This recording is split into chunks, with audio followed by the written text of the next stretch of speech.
asili. Sawa sawa. Mwanadamu ana asili kuu mbili.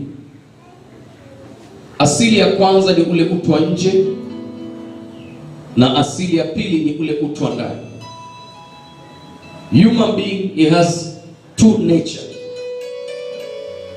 First, he have a outside nature, outside inner being, and inside inner being. Kwa hiyo kuna ule utu wa ndani na ule utu wa nje. Ndio maana mara nyingi sana katika maisha kama mwanadamu, unapokosa msaada au neema ya Kristo, huwa katika maisha ya ubinadamu kuna mivutano mingi sana, kwa sababu utu wa nje una sheria yake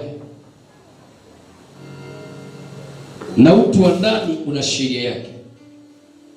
Nitakusaidia.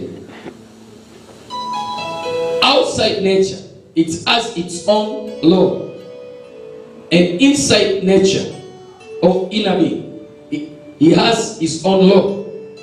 Kwa hiyo ule utu wa nje una sheria yake na utu wa ndani una sheria. Na kwa nini una sheria tofauti? Kwa sababu utu wa nje asili yake ni udongo, sawa sawa, pamoja na ile damu asili yake ni mimea ambayo inazalisha mboga mboga, matunda au nafaka, sawa sawa, sawa sawa, sawa sawa. Na ule utu wa nje ambao kuna asili ya ndani ya damu na kuna asili ya udongo ambao upo. Sasa hivi vitu vyote viwili, udongo pamoja na mimea, vimefanya mwanadamu kuumbika.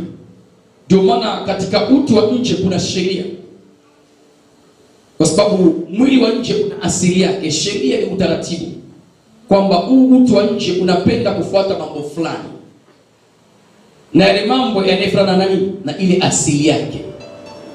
Kwa hiyo ndio maana Mungu alimwambia Daudi, ninapendezwa sana na watakatifu walioko duniani. Kwa sababu sisi wanadamu tumeumbwa kwa asili mbili. Utu wetu wa nje una asili yake, ukiwa mwili ambao ni udongo pamoja na damu.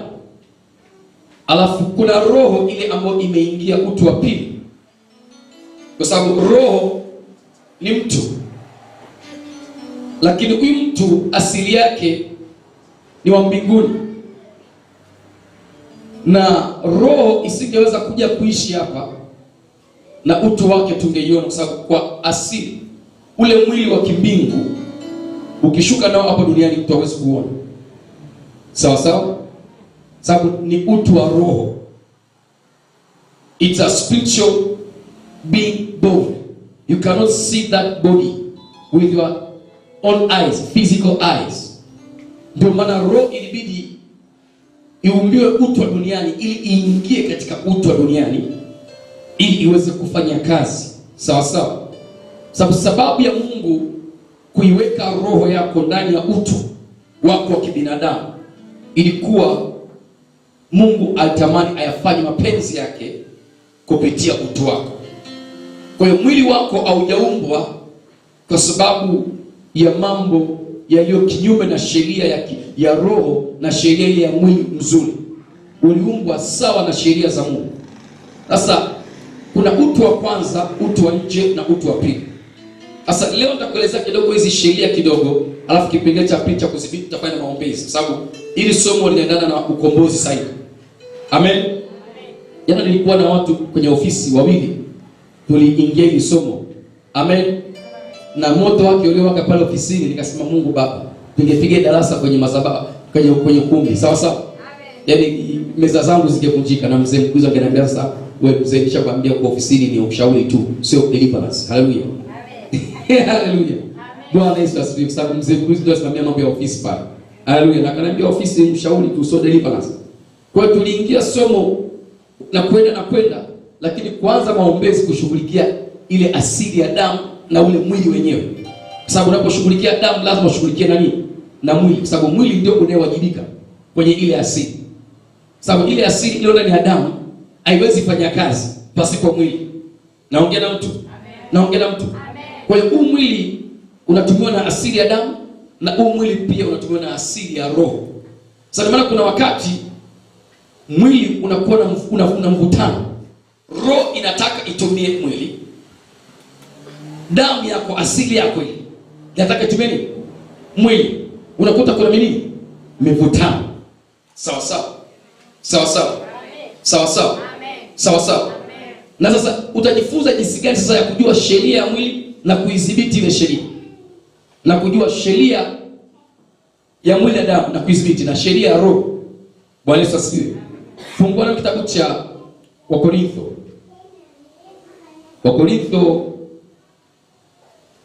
wa kwanza sura ya 15. Haleluya. Usipofahamu haya mambo utapata shida. Ndio maana leo kuna Wakristo wengi wameokoka lakini they are struggle. Wanashindana na mwili kwa sababu ile asili ya nature. Kuna nature ambayo tumerithi kutoka kwa wazazi wetu, human nature, ambayo iliyo mbaya, na sisi tunashughulikia zaidi ile bad human nature. Tunashughulikia ile asili mbaya ya kibinadamu ambayo hiyo imefanya wengi waingie jehanamu. Wakorintho wa kwanza 15.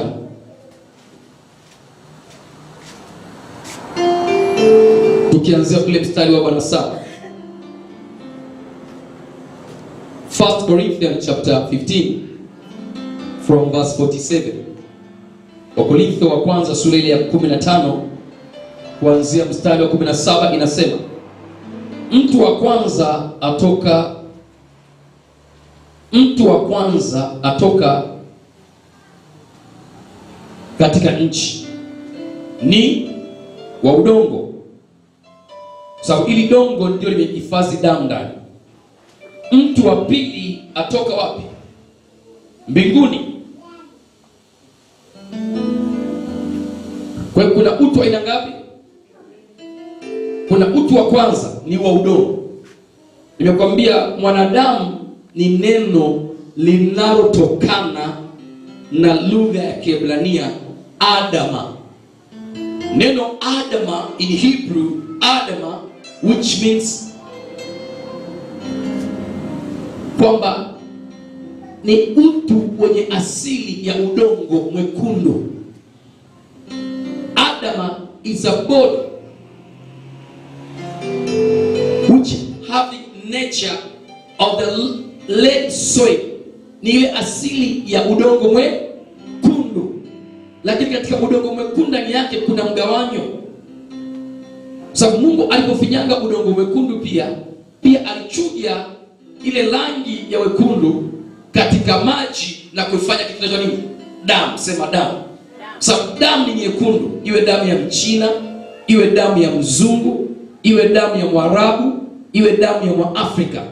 Damu zote zinafanana. Twaweza tusifanane ngozi ya nje, lakini ukikata mwili ndani pia utaona zile nyama za ndani, ile koti ya pili na koti ya tatu ya mwili wa mwanadamu ni nyekundu, mpaka ile koti ya 4 ambayo ni misuli ni nyekundu. Kwa hiyo rangi ambazo zimepambwa ni zile za juu tu, sawa sawa. Lakini ile material inaanzia ya pili, mwanadamu yote ukimkata nyama ndani ni mwekundu. Sema rangi ya nje ndio Mungu alipaint. Huyu ayo mweusi, huyu ayo mweupe. Haleluya. Huyu ayo mwekundu. Haleluya. Na amefanya hivyo kwa makusudi.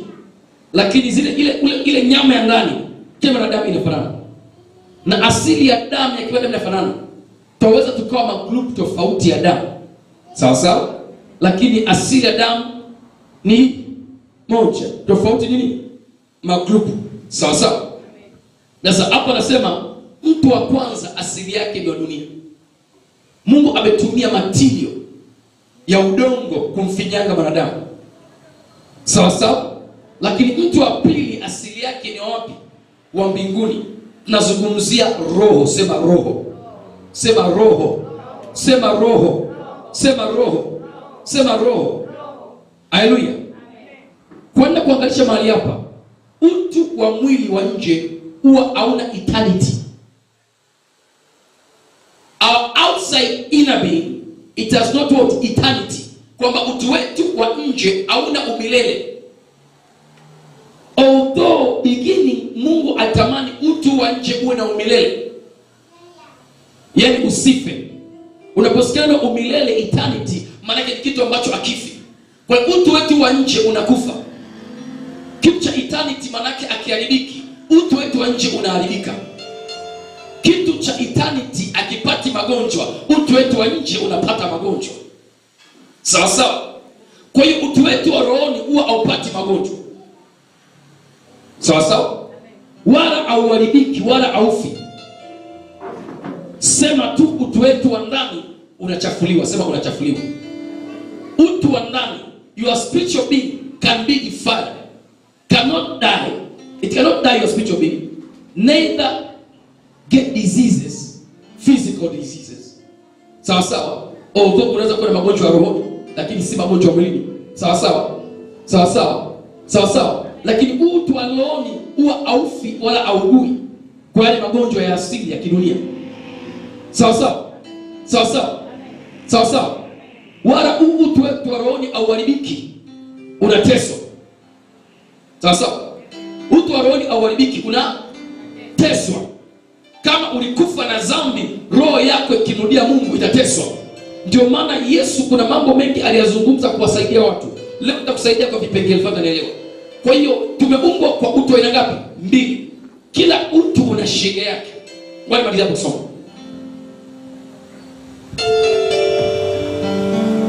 Anasema ile 1 Corinthians chapter 15 from verse 47. Mtu wa kwanza atoka mbinguni, atoka katika nchi, ni wa udongo. Mtu wa pili atoka mbinguni. Kama alivyo yeye wa udongo, ndivyo walivyo wa udongo. Sawa sawa? Anaposema kama alivyo, anazungumzia asili, anazungumzia nature. Kama alivyo yule wa udongo, ndivyo walivyo nini? Ndio maana Mungu aliposema napendezwa na watakatifu walioko duniani, Mungu akuongea kwa ubaya, kwa sababu malaika wote wameumbwa na aina moja ya utu wa roho. Miili yao hajaumbwa na material ya udongo ya asili ya dunia. Ndio maana malaika hawawezi tamani vitu vya dunia. Akitamani basi shida ni kubwa sana kwake, sababu hana ile asili ya kutamani vitu vya dunia. Although shetani ambaye aliitwa Lucifer kabla ya kuitwa shetani alitamani kutawala dunia, lakini asingeweza tawala sababu ana umbile la kibinadamu. Ndio maana mapepo yakitaka yafanye kazi duniani lazima yafanye miili ya watu. Naongea na mtu. Majini yakitaka yafanye kazi duniani lazima yafanye miili ya watu. Yenyewe kama yenyewe haiwezi function pasipo kuvaa maumbile ya watu. But tunapomtaja shetani, hatutaji anakuja na mapembe na meno marefu kama vampire au Dracula. Shetani anatumia mtu. Na utamwona yule mtu ambaye ana asili ya kibinadamu, ghafla anabadilika anakuwa mnyama. Tena sio mnyama, anafanya vitu ambavyo hata wanyama hawafanyi. Sababu tabia za kishetani wanyama hawazifanyi. Naongea na mtu. Kwa mfano, wanyama wengi hawana tabia ya ushoga. Wala tabia ya kusagana. Maana leo kuna ushoga leo. Sawa sawa? Hakuna mnyama shoga. Kwa sababu hana asili ile ambayo ina mwili wa kibinadamu inayotamani vitu vingine vya kishetani. Sawa sawa? Lakini mwanadamu anaweza kuwa shoga. Kwa nini? Sababu ameingiwa na pepo la ushoga. Sababu ushoga ni roho. Sema ni roho. Hauwezi kutamani kufanya kitu cha kishoga kama roho haijakuingia. Naongea na mtu. Sodoma na Gomora waliingiwa na roho ya ushoga. Alikuwa makini. Ndio maana ilifika mahali itamani kuwabaka hata malaika. Wakati malaika hawana maumbile ya kike wala kiume. Malaika hawana viungo vya haja. Hawana viungo vya haja kubwa wala haja ndogo. Naongea na mtu. Amnielewi sijui. Naelewa kwa makini. Naelewa kwa makini. Kwa hiyo utu wetu wa mbinguni hauna maumbile haya ya kidunia. Ndio maana kama una mpango wa kuzaa, oa au olewa duniani, mbinguni hakuna kuzaa wala kuzaa. Naongea na mtu. Hii hali ya kutamani kuoa au kuolewa si hali ya rohoni.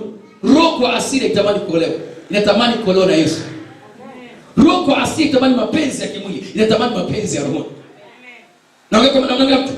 Maana shanga sheria ya roho inapenda mambo ya rohoni na sheria ya mwili inapenda wapi? Ya mwilini. Ndio ukiweza dhibiti mwili wako ukafuata sheria ya roho, mbingu lazima uione. Narudia, ukiweza dhibiti mwili wako ukafuata sheria ya roho na ukatendea kazi sheria ya roho, mbingu lazima uione. Ndio maana Mungu anasema napendezwa na watakatifu walioko duniani. Sababu malaika wao majaribu kupata sio rahisi. Hawana zile vinasaba vya kibinadamu katika nyama na damu. Vinasaba ndizo asili, sema asili. Tunaita gene in English. Sawa sawa. Leo tunasema DNA, sawa sawa. Sasa wao hawajaumbwa na vinasaba, miili yao haina vinasaba vya asili. Sawa sawa. Ndio maana malaika atakishuka mahali hapa hawezi kumtamani mwanamke wala mwanamume. Sababu hana hisia za kibinadamu. Ana hisia za mwili wa roho. Roho yako kwa asili huwa haitamani mambo ya dunia. Itashawishiwa ipende na mwili. Sawa sawa. Sababu roho huwa inashawishiwa kupenda jambo ambalo liko sawa sawa na mapenzi ya Mungu. Inashawishiwa kupenda. Haishawishi kutaka. Kwenye roho kuna kutaka. Inapenda. Kwa sababu kwenye upendo kuna utakatifu. Love is pure. Ule upendo wa asili ya Mungu ni mtakatifu. Sawa sawa. Sawa sawa. Sawa sawa. Kwa tunashughulikia mwili na nini? Na damu. Na jinsi gani ujue kuongoza mwili wako na damu yako. Naongea na mtu. Kwa sababu Mungu ameumba hivi vitu kwa makusudi, lakini kiongozi mkuu sema ni roho yako. Kwa amesema kama tukochukua asili ya ule mtu wa udongo, ndivyo tutakokuwa ile asili. Ndio maana leo unaweza kuwa umeokoka kweli kabisa, lakini bado una kazi kubwa ya kupambana na ile asili ya utu wa udongo, ile asili ya damu. Kweli tumeokolewa, lakini si asilimia ngapi? 100. We are born again Christian. Sawa sawa. Lakini si asilimia ngapi? 100. Roho yako imekombolewa asilimia ngapi? 100. Lakini utu wako ili ufikie asilimia 100 lazima udhibiti, uitishe. Amen. Usipoitisha mwili wako, ule utu wako wa kale ambao ndio utu wa kwanza wa udongo, utashangaa maisha yako ya wokovu yatakuwa kituko. Yatakuwa aibu mtaani, yatakuwa aibu nyumbani kwako, aibu shuleni, aibu ofisini, aibu ndani ya ndoa. Naongea na mtu. Amen. Naongea na mtu. Amen. Naongea na mtu. Amen. Ninaongea na mtu. Amen. Angalia. Umeelewa? Sikwambii hivi ni kusupport kufanya uovu, no. Na kufundisha jinsi ya kucontrol mwili wako.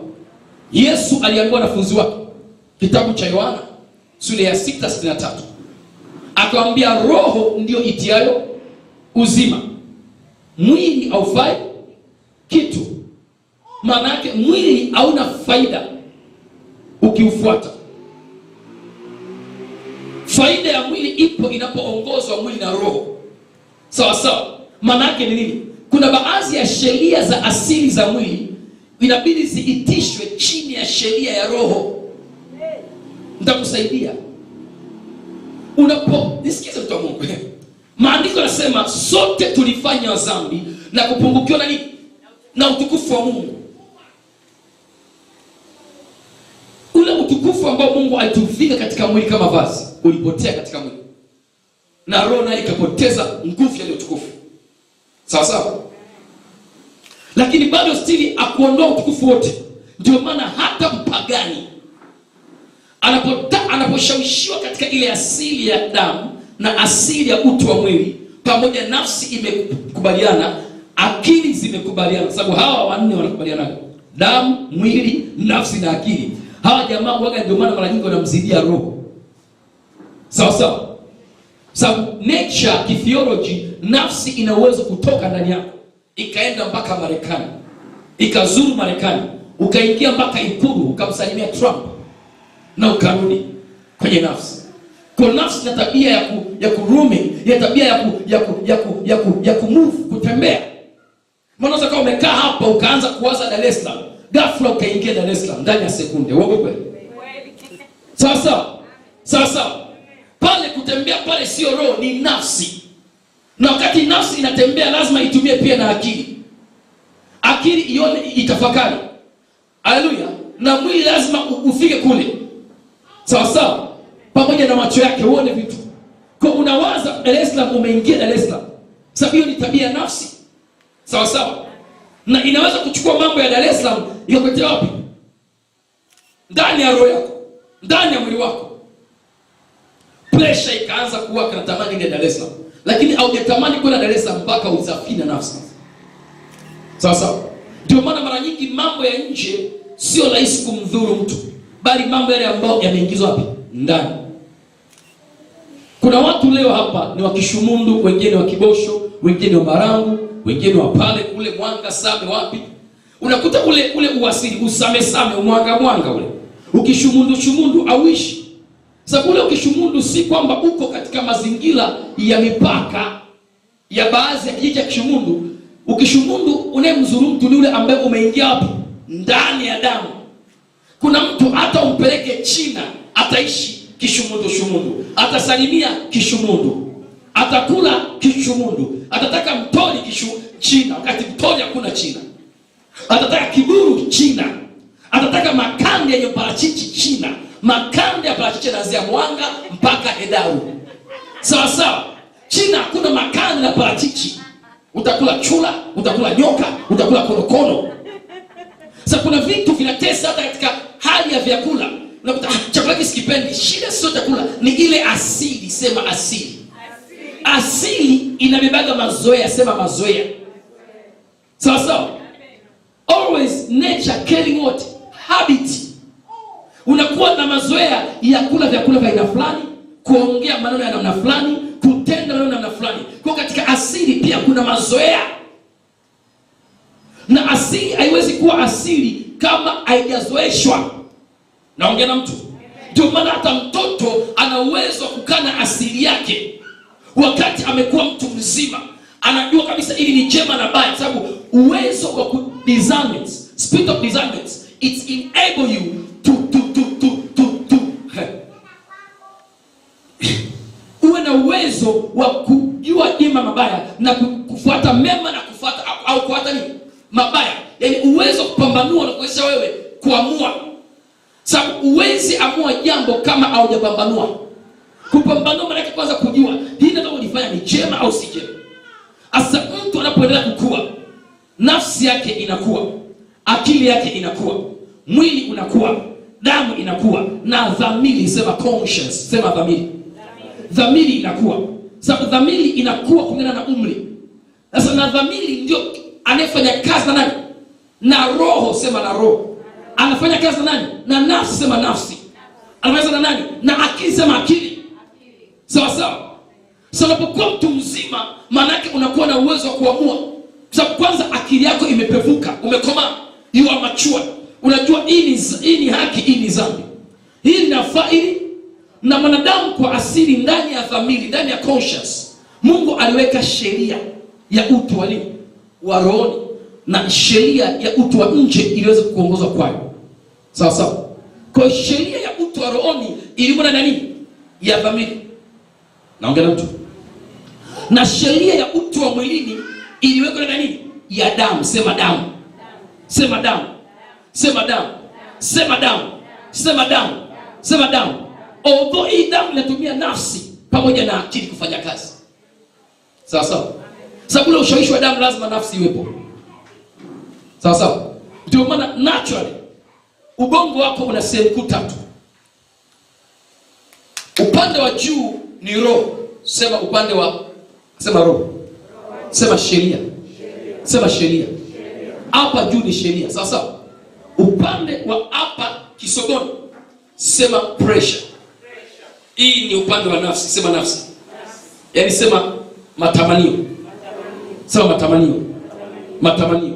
Sema sheria, matamanio. Sema sheria, matamanio. Sema sheria, matamanio. Chini ya matamanio hapa katikati yake kuna asili. Sema ya kinyama. Sema reacting. Sema kukurupuka. Ndio maana mwanadamu akitumia mambo kwa tafakari kwa ile brangamentura, sawa sawa, ya mbele, sio hivyo? Akitumia ile ya mbele yenye sheria, huwa inafuata sheria ya roho. Lakini akitumia hii ya nyuma, hii ya matamanio, atafafanua vitu vya tamaa, alafu hana uwezo wa kuchuja. Ndio maana ile eneo la matamanio na ile eneo la kurupuka, yani kureact, huaga lina asili ya kinyama. Sema kinyama. Ndio maana mwanadamu huyo anaweza waza kama mnyama, anaweza waza kama mtu. Sasa inategemea mawazo yake anayapeleka wapi, kwenye matamanio na kurupuka baada ya kutamani, au kwenye sheria ya mawazo. Sababu hii sheria ina utaratibu, unapima kila unaloliwaza linafaa au halifai, lina faida au halina faida. Naongea na mtu. Ubongo una sehemu kuu ngapi? 3. Ina sehemu ya sheria, ina sehemu ya matamanio, na ina sehemu ya nini? Ya kurupuka. Kwa maana mnyama sehemu hii ya sheria hana. Atakachokiwaza hapa, atakachotamani kifanya hapa ataamua. Bali mnyama ana nafsi, hana roho. Naongea na mtu. Mnyama ana nafsi, ana ubongo, lakini ile pati ambayo ya ubongo inafanya kazi na roho, yani dhamiri, hana hiyo.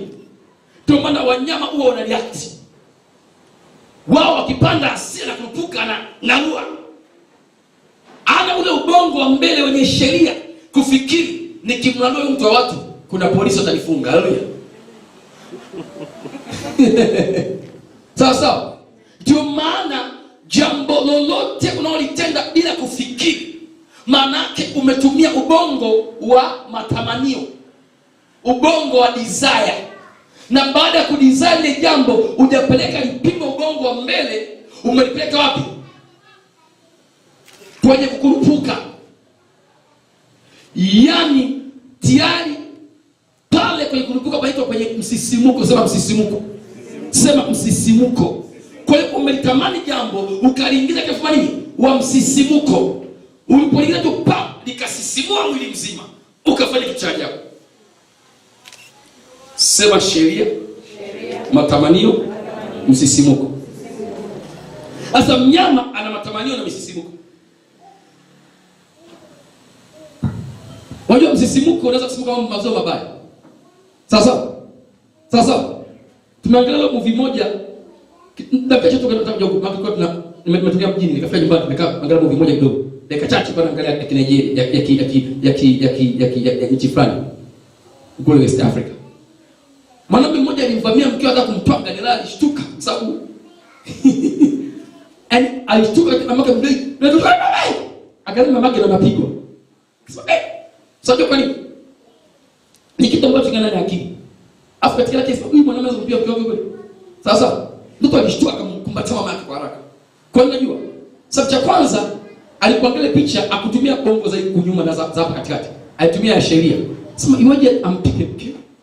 Mtoto alikumbuka kumwona mamake. Afu mapigo yake ndio kasi. Ngagundua kumbe amegundua kuna kitibabu ndani. Haikuwa sembaya. Sasa kuna vitu hata mtoto kitu kibao huwa anakiogopa. Anasisimuka. Unapoona damu ya watu imemwagika chini, unafanya msisimuko wa nini? Wa huzuni, wa huruma. Na inasaidia huo msisimuko. Sawa. Lakini sio kila unachosisimukia basi ukurupuka ukifanya. Sawa. Kwa maana mnyama akisisimuka hawezi kucontrol msisimuko. Kama amesisimuliwa na hasira ya mnyama mwingine, akipanda hasira anareact, anakurupuka na ule msisimuko anafanya kitu kibaya. Lakini mwanadamu ana uwezo kutawala misisimuko. Sema miemko ya msisimuko wake mwanadamu anaweza kutawala. Sema mwanadamu anaweza kutawala miemko ya msisimuko yake. Kwa nini kuelezea juu ya akili na ubongo pia? Kwa sababu asili ya damu inafanya kazi kote. Ubongo haufunction bila damu. Naongea mtu. Ubongo haufunction bila nini? Hata moyo haufanyi kazi bila nini? Damu. Hisia haziwezi fanya kazi bila damu. Mtu akifa damu inakufa, malaki inapoa. Na damu ikipoa, hata ule mwili utoboe na kisu, unasikia maumivu. Naongea na mtu. Ukijifanya usikie maumivu nini? Ni damu ikiwa moto, sawa sawa? Yaani damu ikiwa inafanya nini? Kazi. Ninaongea na mtu. Sasa kuna watu wana asili ya damu ambayo imepoa kama wafu. Yaani huyo mtu ukimkwaza asikii. Wala hakwaziki. Na kuna watu wana damu ambazo zinaishi kwenye makwazo. Ukimkwaza mama utajua, mtanoniana wiki mzima.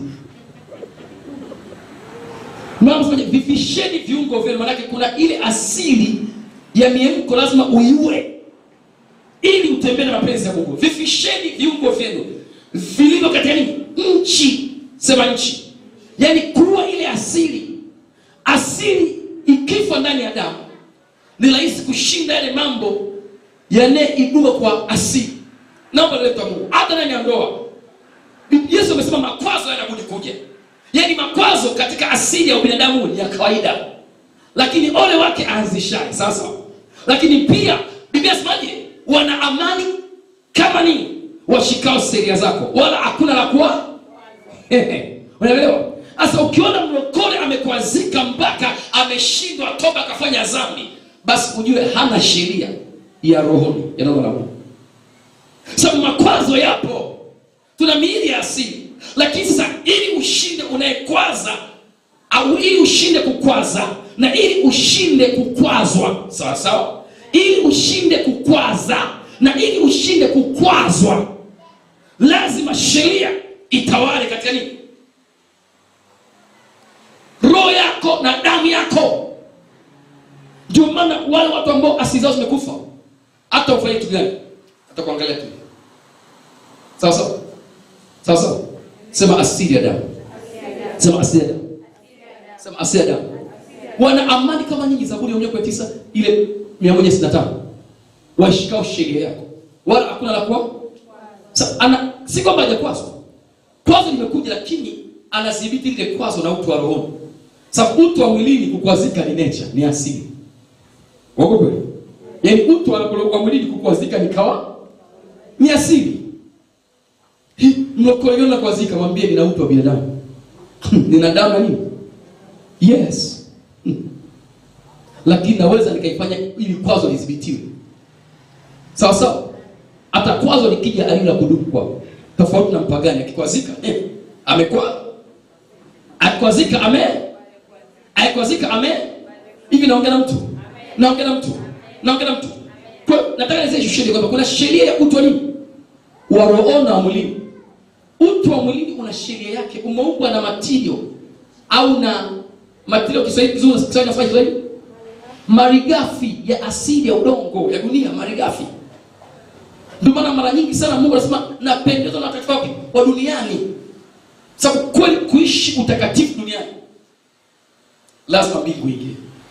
Sio rahisi. Maana Mungu alimwambia Daudi napendezwa na nani? Na watakatifu wa duniani, sio wa mbinguni. Angeweza kwa nini? Wa mbinguni mwawezesha. Hawana asili ya hawana asili mbili. Wana asili moja ya roho tu, ya mwilini hawana hao. Kwa hiyo hawa automatically hawezi kunikwaza wala fanya uchafu wote wala dhambi yote. Wakifanya basi nadhani wameamua kuwa majini hao pepo. Lakini sisi tuna asili ngapi ambazo zinakutana na Mungu ametuumba hivi ili kuthibitisha upendo wake kwetu.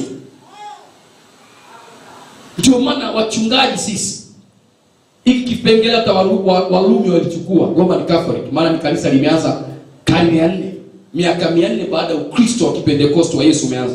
Sawa sawa? Maana ni kanisa kilipoanza lilikuja na vitu vyake vingi vya ajabu. Sawa sawa? Wakashika kifungu cha mambo ya Walawi kwamba mchungaji haruhusiwi kuwa mchungaji kama amevunjika sehemu zake za